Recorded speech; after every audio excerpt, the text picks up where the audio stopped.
Welcome back, golfers. Today we're going to talk about bunkers. Bunkers are one of those areas that people fear getting into, and in this episode of Difficult Lies, we're going to look at 3 different bunker situations and we're going to show you how to get out of them easy.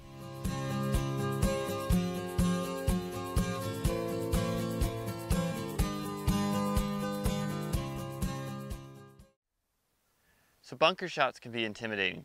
You know, we have a lie here in the bunker. This is going to be our first lie that we're going to talk about. It's just a standard lie. Pins right over there. A difficult lie doesn't have to be something that actually looks difficult. A difficult lie could just be a ball in the sand for a lot of you. So we're in the trap with a basic lie for our first difficult lie.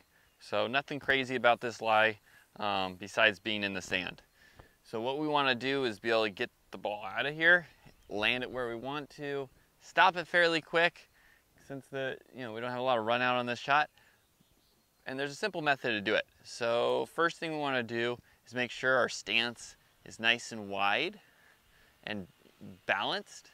You're almost going to feel like you're squatting into it with a little bit of bump to our lead side. So you see this little bow in the body. We want to see that in the golf swing.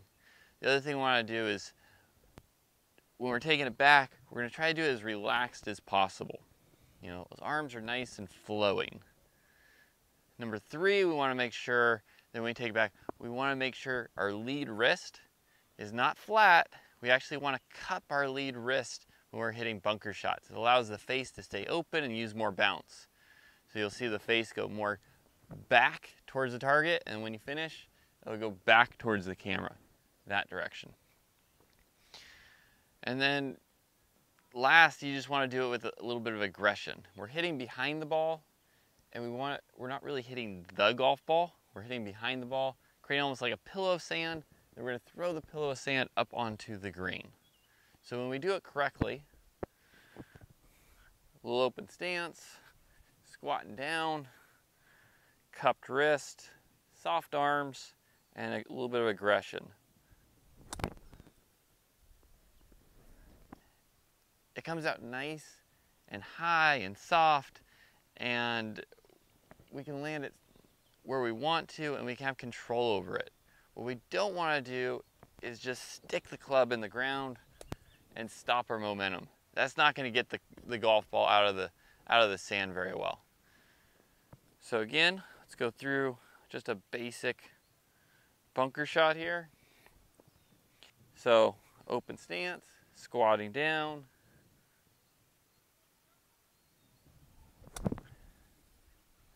down and through. Cupped on the backswing with the wrist, cupped on the follow through on the wrist. There's the only time between this and a flop shot that you really want to cup that wrist. So that first way I showed you was the open stance method. And when you're doing that open stance method, you're going to swing across your hips. So all these methods we're doing, we're going to be swinging across our hips, and we're trying to go towards that lead pocket. Right towards the lead pocket. Now allow that face and that wrist to stay cupped. We don't want to go out because that'll cause us to release.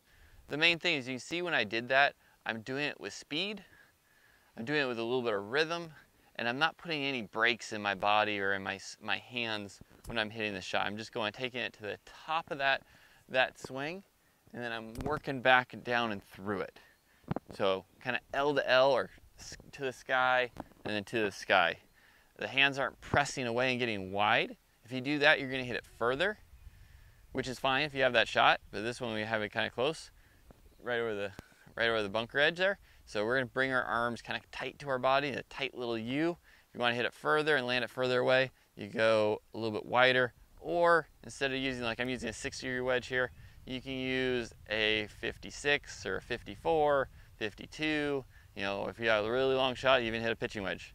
So the less loft you have, the further it's going to go with the same method, or go a little bit wider, and you'll get a little bit more distance too. So our second difficult lie we're going to talk about is the downhill bunker shot. And this is one that gives a lot of you trouble, just because more of it is setup based than it is technique. So for me, I like hitting these ones open stanced again. It just allows me to land it a little bit softer. So my direction right now is going in that direction, a little about across from you guys, your viewpoint. So I'm going to come in and set my club how I want it to sit number one. So I'm aiming that club face at the target. Once I've done that, I'm going to get a little bit wider stance, and I'm going to lean with the slope of the bunker. So I'm putting more weight on that front knee or the top. You're going to feel a lot of weight there. That back foot's almost, almost weightless, but not quite. Depending on how steep it is, it could be completely weightless if it's a really steep bunker edge. So from that point, I'm going to work on taking the club up kind of vertical, but I'm going to finish a little bit shorter on the fall through. So my hands might only go to belly button or waist high. Backswing, still going to get nice hinge, and then we're just going to drop it down and just kind of splash out the sand. And I'm moving my hands across my hips towards my lead pocket, which will allow that cupping of that wrist to happen real nicely, keeping the face open, and we're just going to allow it to splash out of this lie.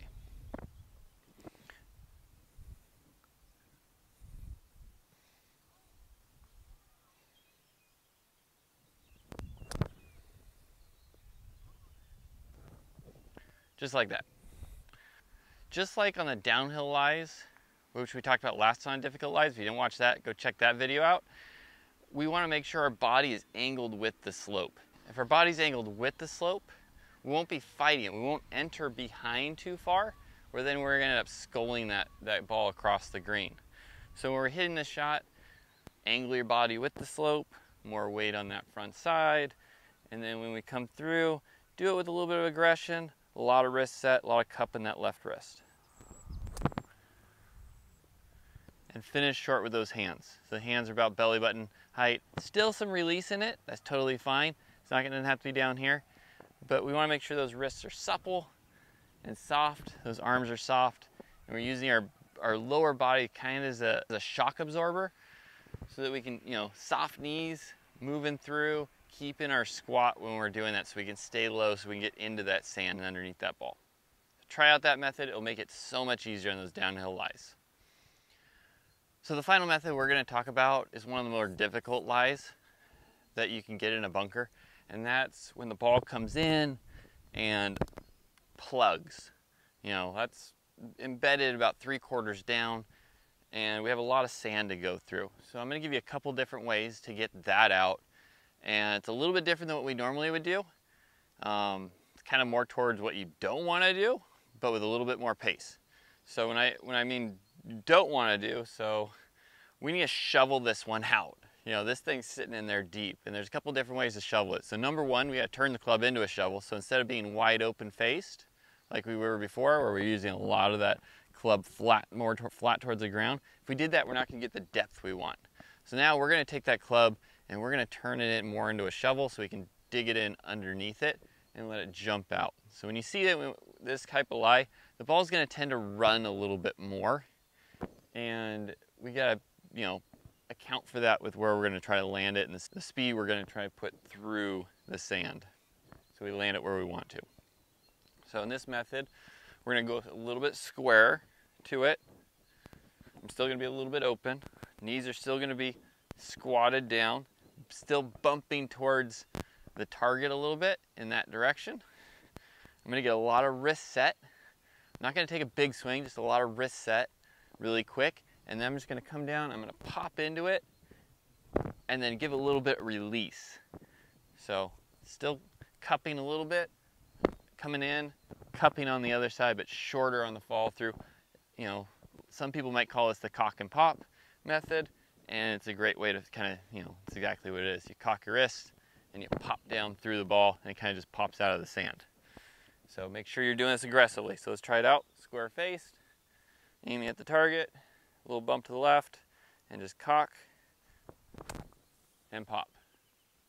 And you can see where I finished, very short, and all that sand just splashed up onto the green, and it actually stopped fairly quick on that one. So let's throw another ball in there again, in there pretty deep again. So another way we can do that, since you're not actually hitting the golf ball, we can take that club, and instead of being square and using the entire width of that club face, we can actually take that club and then kick it in. So when we kick it in, it actually narrows down the amount of friction we're going to have through the sand. So it's a narrower angle of the club driving through, meaning you're not going to have to take as much sand. And by doing that, if the ball's really deep, or if you got heavy sand, it's going to get through it much easier. So let's watch me do this one. So same method, but now instead of the face being square, it's now shut. And you can go really shut if you want. You know, I can hit it anywhere from right there and there, you know, and be fine.